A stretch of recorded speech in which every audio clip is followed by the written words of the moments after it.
ভগবানের প্রতি ভক্তি আর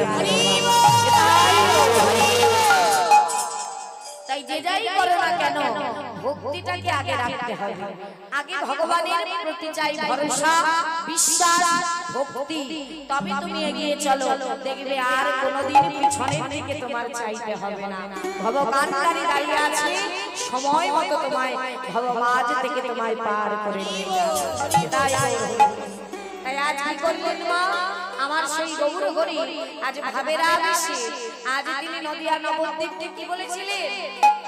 ওই দেখি কার মনে আছে? নবদ্বীপকে কি বলেছিলে?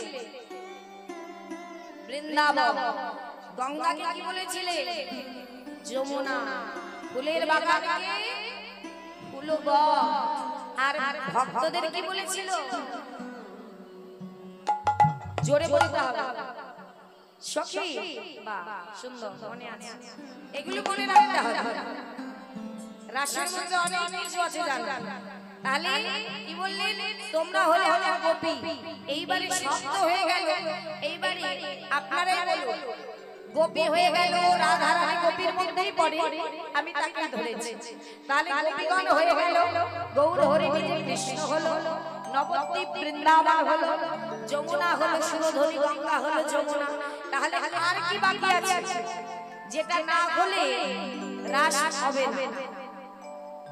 ভগবান বললাম যে গৌর হরি নিজেই ভগবান, কৃষ্ণ হয়েছে, তার ভাব কৃষ্ণ। বলো কার মাথায় কি আসে দেখবে, বলতে হবে। আর কি বাকি আছে যেটা না হলে রাস হবে না? রাধা। আমি রাধা বলেছি, গোপীদের মধ্যেই রাধা, যোগমায়া, গোপীরাই যোগমায়া। গোপীদের কাছে যা যাবে না। আর কি বাকি আছে? কে মনে আসছে না? একটু দেখে দেখে বলো, দেখে দেখে বলো যদি মাথায় আসে। আসছে না? আমি যেই বলে দেব বলবো কি দেখেছিস? আমি ভেবেছিলাম এটাই হবে। বলবো? হ্যাঁ,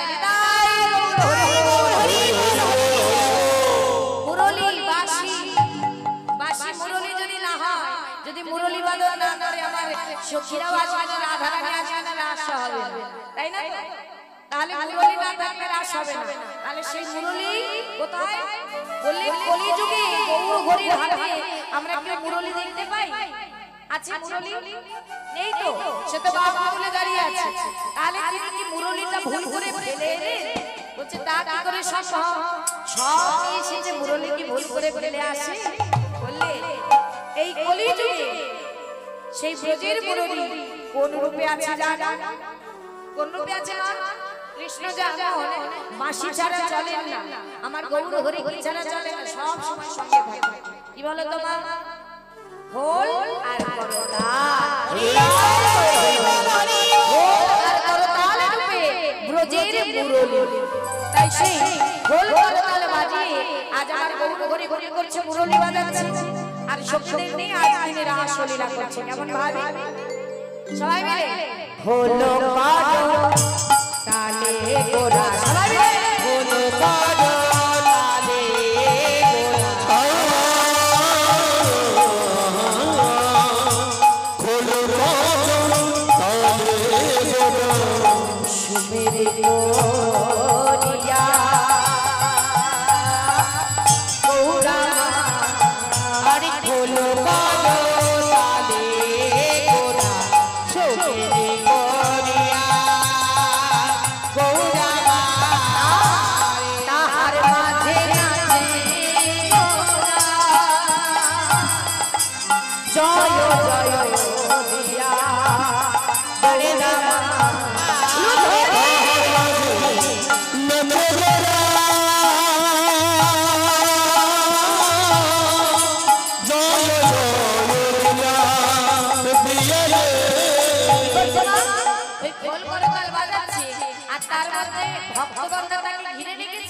আর তাদের মাঝে আমার গৌর হরি হরি বাবা বলে নৃত্য করছে। তাহলে আমরাই তো সেই ভক্ত, তাহলে করতালি দিয়ে আমাদের নৃত্য করতে হবে। কি করে? করতালি দিয়ে সবাই মিলে, হ্যাঁ করতালি দিয়ে সবাই দেখি কই পাচ্ছি না আবার গোরা গোরা কিছে গোরা কিছে গোরা কিছে গোরা কিছে হরি হরি হরি গোরা গোরা কিছে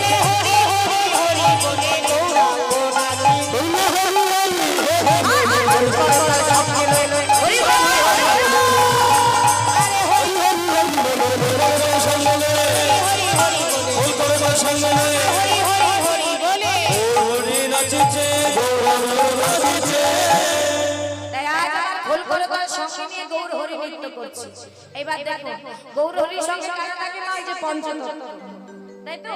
তাহলে পঞ্চতত্ত্বে কারা আছে? কারা থাকে গৌর হরির সাথে? শ্রীকৃষ্ণ চৈতন্য প্রভু নিত্যানন্দ তারপর হ্যাঁ বাবা নিতাই গৌর হরির পাশে কি আছে নিত্যানন্দ মানে দাদা বলরাম এইবার বলরামের স্বভাব কি ছিল যে ভাই আমার যেখানেই যাক না কেন আমার তাকে রক্ষা করতে হবে হ্যাঁ বাড়িতে ভাই ছোট থাকলে দাদারই তো কর্তব্য তাহলে দাপর যুগে সেই ভাবটা কলিতে এসে তার যায় না গৌর হরি তো তার ভাই আর নিতাই চাঁদ দাদা তাহলে নিতাই চাঁদ হচ্ছে বলরাম তিনি ভাবছে আমার ভাই যেভাবে নৃত্য শুরু করেছে যদি ঢলে পড়ে তাহলে আমি তাকে ধরে তাই তারা কি করছে নিতাই চাঁদ হাত দুটো বাড়িয়ে দিয়েছে গৌর হরির পিছন থেকে হাত দুটো বাড়িয়ে দিয়েছে মা বাড়িয়ে দিয়ে যদি ভাই পড়ে যায় তুমি জড়িয়ে ধরবে তাই নাচছে কেমন আমার নিত্যানন্দ নাচছে নিত্যানন্দ নাচছে নিত্যানন্দ নাচছে নিত্যানন্দ নাচছে হরিকে ধীরে ধীরে নিত্যানন্দ নাচছে হরিকে ধীরে ধীরে